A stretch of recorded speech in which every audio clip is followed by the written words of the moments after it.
Okay. Okay, I started. Thank you everyone for hopping in again.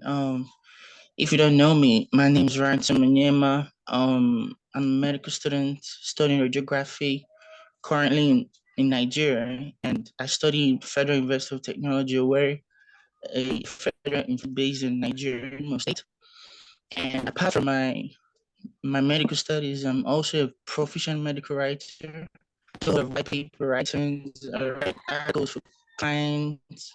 I do write for medical blog content, patient care reports and all such, So today is an amazing day. Um I have an amazing guest right here. She's an amazing personality. And hey, Tana, could you introduce yourself? Sure. Thanks, Ransom, for inviting me to your channel and for introducing me as a nice personality. So I'm a medical writer and copywriter who did a career transition after 10 plus years of research in the field of immunology and molecular biology. And I'm also a nonfiction author.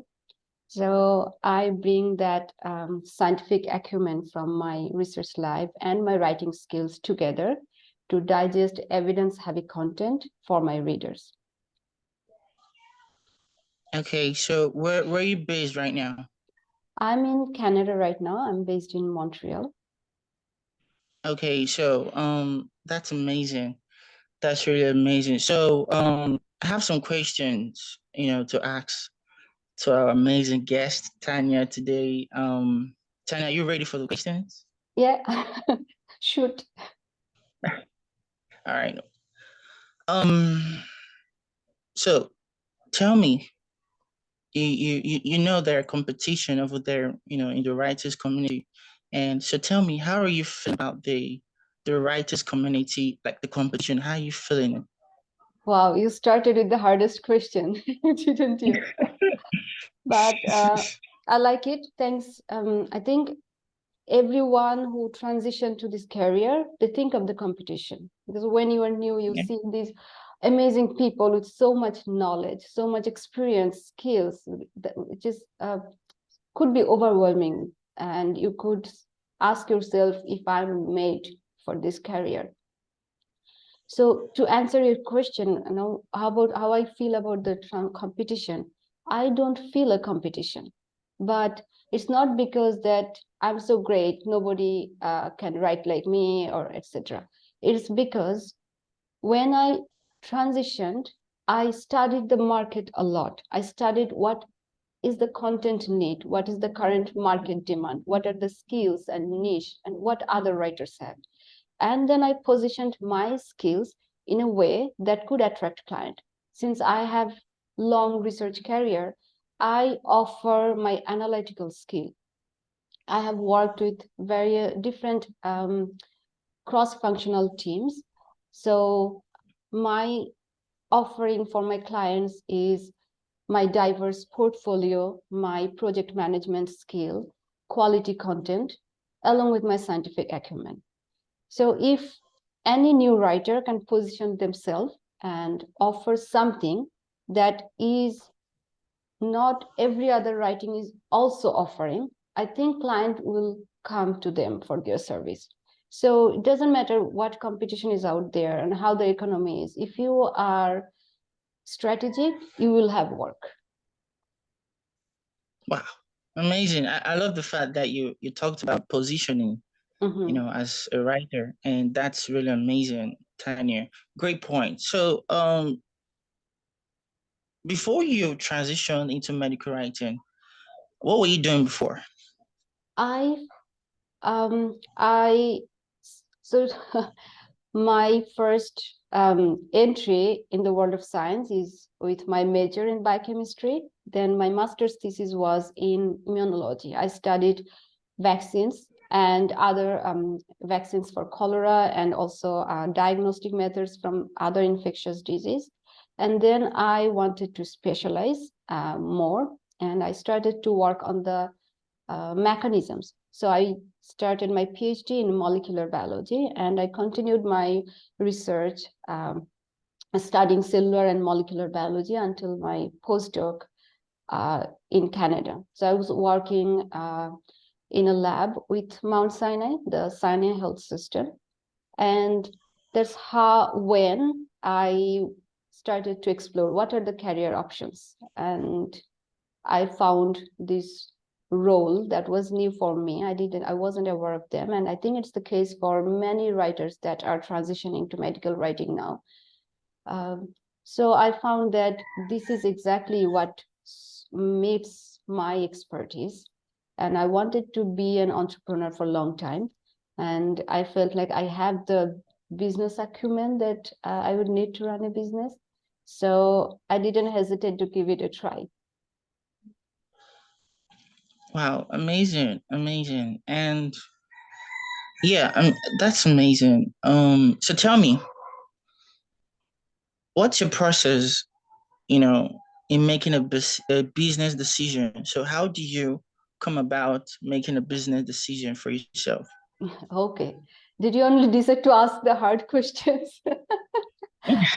Yeah, for my audience to get more acquainted to it. Of course. So you are right that writing is one thing and business is something else.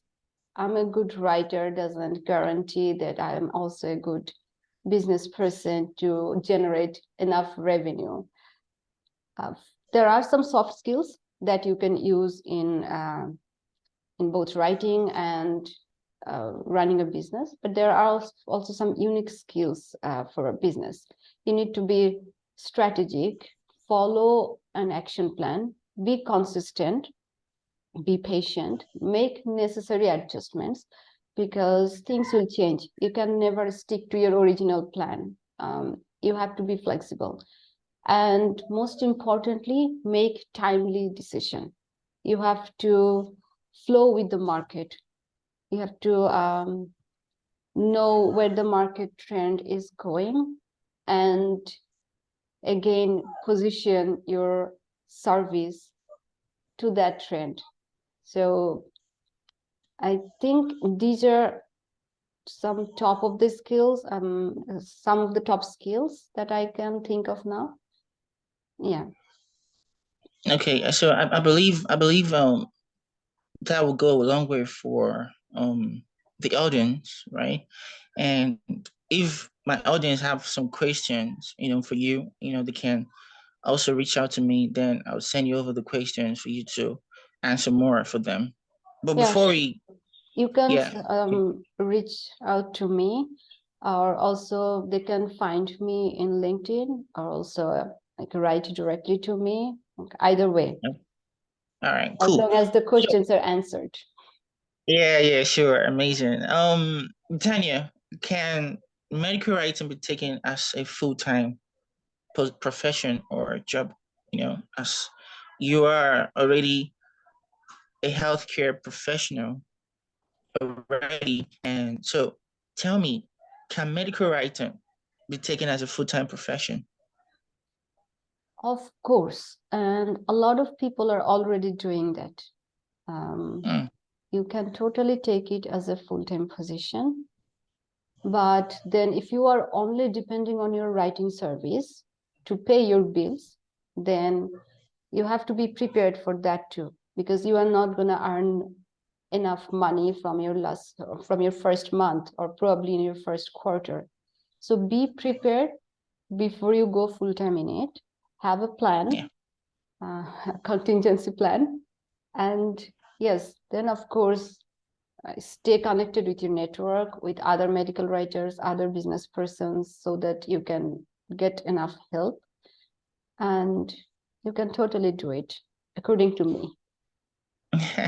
Amazing, amazing. That's well, illustrated by you.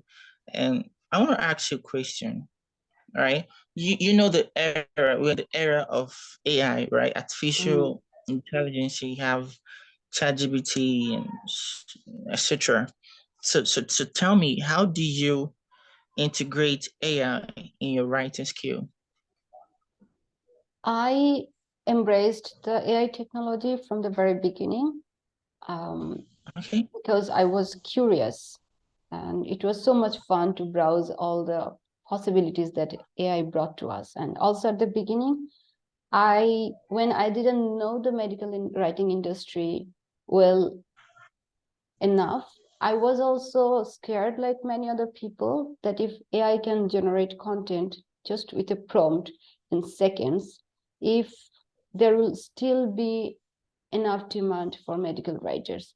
So that was one of my early questions that I reached out to medical writers at the time. I went to networking event and I asked for people their opinion.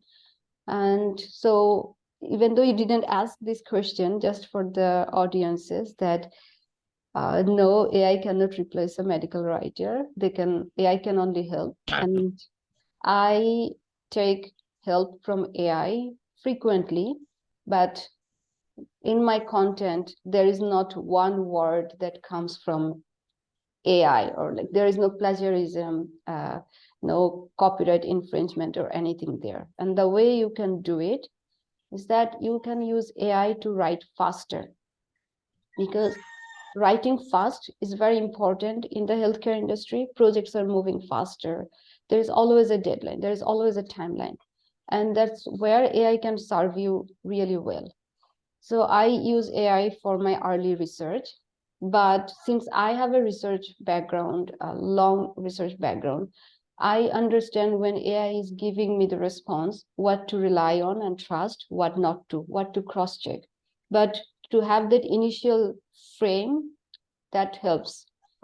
And also, very quickly, you will learn how you can restructure your prompt very specifically so you get the best answer from AI. And then often for content outlining, I will have, sometimes before I would probably spend a lot of time planning in my mind that how I want to present the content. But with AI, it's helpful because you can just try there, like, okay, these are my keywords, I want to talk about this, how I can organize them, and you can see that what has a better flow. I pick up words from the responses. Sometimes I'm not a native English speaker, so sometimes I look for words that I know in my language and I want to use that right word because that's so effective, but I can't remember. And then if I can explain it to AI very well, that, hey, this is the word I'm looking for, then bam, it's there. Sometimes when I have a long content and I'm struggling with the transition, I want to maybe talk about topic A and topic B, and I need to connect them, but I'm not having at that moment a good transition. So I will take help from AI about the transition, about hook, maybe how to start a content. So I will ask for, give me this number of hook, and then from those hooks I will make my own. Very often what happens, I think, that it gives you a starting and you start from there and you do your own thing. So it's there as your assistant, not to do your writing per se.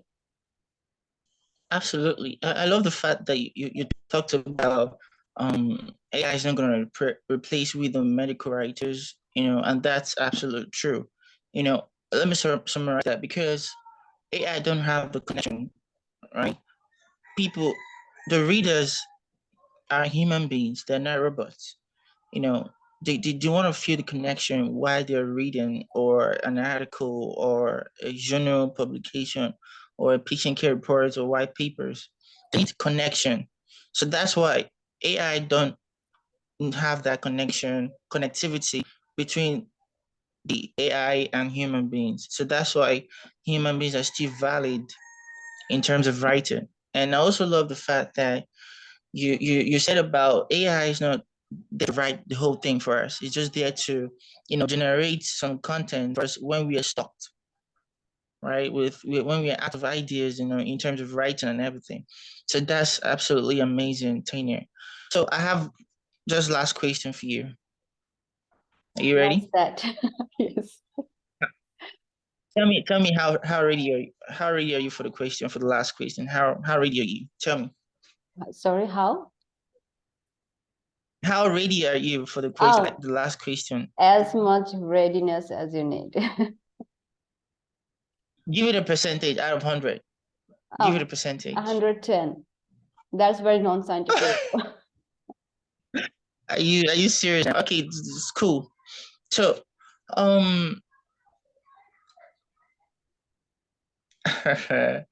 still wrapping up the question, you know. Mhm. So, I want to ask, are freelancing marketplaces like Fiverr, Upwork, good places to start with? Or do you suggest LinkedIn or Twitter? Or so what platforms or marketplaces for medical writers to start up their business? Good question. When I started, I also had the same question. And so I explored Amazing. Fiverr, Upwork, Collabtree, and I decided for me not to offer my service in those platforms. I started my profile in Collabtree, and I think I did bid for one or two projects, but I felt that the pay was very low, and I didn't want to work in that low payment while I was also competing with so many other writers in the platform who has worked on, some of them worked on 100 plus projects, have a very good review and so many different skills that as a new writer, I didn't have them yet. So that was one reason I didn't do it. But if someone is totally starting fresh, they can have a different decision. I already had a long research career, so I was already in my mind like in a level that I was not ready to offer service if the pay was not good enough. But for someone who doesn't mind at the beginning the pay, they want the experience, they want a good testimonial, they want some content for their portfolio, this platform can be very helpful. This platform, or if someone is subcontracting to work from them to get their feedback on the content, these are all good experience, and it's okay to start with, but not to do for very long. I've seen people after to get comfortable after they're working there for a good amount of time, then the transitioning to their own business may feel overwhelming or dreadful. So my suggestion is that if you start from there, great. But after you think that, yes, you have some experience, you have the confidence to reach out to the real world client there directly, where nobody's going to take a cut from your payment, then start to do that as soon as possible, because there is also a journey to make there. It's not that the moment you start to reach out, the clients are going to, you will have lots of clients. So you have to then pitch, follow up. So there is a long process there. As soon as you think that, yes, you have some confidence to be your own employer, start that. To answer your questions about the other platform, I think for medical writers, LinkedIn is great. A lot of our clients are in LinkedIn. So write in LinkedIn, showcase your expertise, show your audience, the diversity you have, the value you have. And if you have those valuable connections, people who are probably in leading roles of a medical team, in supervisory roles, in hiring authority, when they will see that you have this much to contribute, they will come to you. The 3 clients that I worked in the second half this year, so the year is not finished yet, so I'm working with returning clients, and they all found me in LinkedIn. I didn't pitch to them, or I didn't know them. So that's why I feel LinkedIn is very valuable. It has been for me. And I can hear the chickens probably. and Yeah, my and repurpose your content. So when you wrote something for your portfolio, probably put it in Medium, put it in LinkedIn, put it in your own blog. Make it possible for as many readers as you can um, to see your content and to see your value. amazing. Does that answer Oh, your question? it does. Good. For me, I don't know for the audience, right? If Mhm. they have some questions, they can just, I'm gonna add a form in the description below where they can just, reach out to me. Then I'll have to send in the questions to you directly to your inbox, and you Sure, have to answer the questions. I will try. So, yeah, we've come to the end of this program. So, Tanya, is there any other thing you want to say? Any last word, any last Mm. advice you have to tell the audience? Sorry, I have a lot of chickens over here. My my They my want parents, to participate in the conversation too. my parents bought a whole lot of chickens, Mhm. and we have like three here, four, I guess. So it's never mind, never mind. Uh, So just tell us, what's your last advice for my audience? mm, so a lot of time I receive a question about if uh, advanced degree is important to be a medical writer. So maybe we will finish today's podcast with that. I used to be a teacher in a university in Bangladesh, from the department that I completed my major. And Okay. since I started medical writing myself, a lot of students who completed masters, they would reach out to me and they would ask me because they're hesitant if they should go for a PhD or they can start a career already. So they would ask me if a PhD is important to be a medical writer. So what I see is that even without a PhD, there are medical writers who are in leading roles, who are medical director of teams. So a PhD is not necessarily a must-have to become a medical writer, especially that there's so much content, so many different types of content you can write. So if you don't have a PhD and you think that you cannot write or understand, which I don't believe that it's true, that you cannot understand a subject if you don't have a PhD. It's just matter of how the topic is written. It's not always on the readers, sometimes it's on the writers to explain it nicely. But anyway, if you think that okay, there is certain content that I don't want to, or I cannot write, I'm not feeling confident enough, there are many other variety that you can write without a PhD.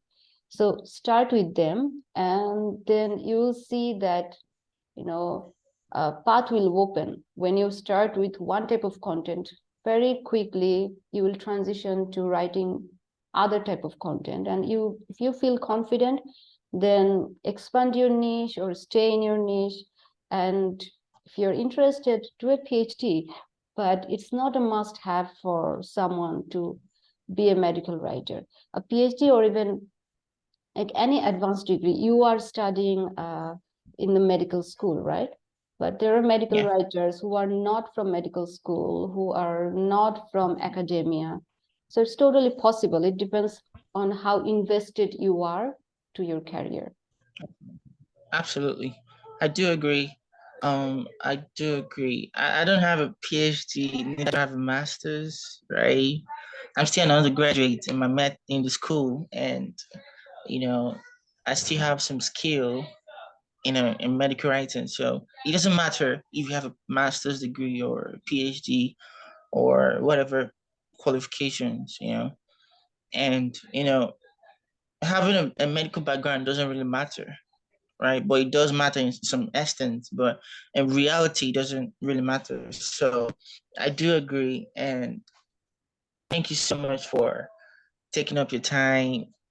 From next week, I know you're going to be very, very busy, very busy with work. So I really appreciate you helping up, you know, to my to talk to my audience on my YouTube channel.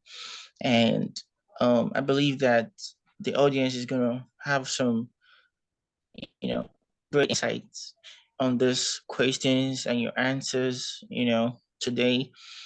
And thank you so much, Tania. I can't really thank you enough, your tight schedules, you just had time to come talk, be my guest, and thank you so much. I really appreciate it.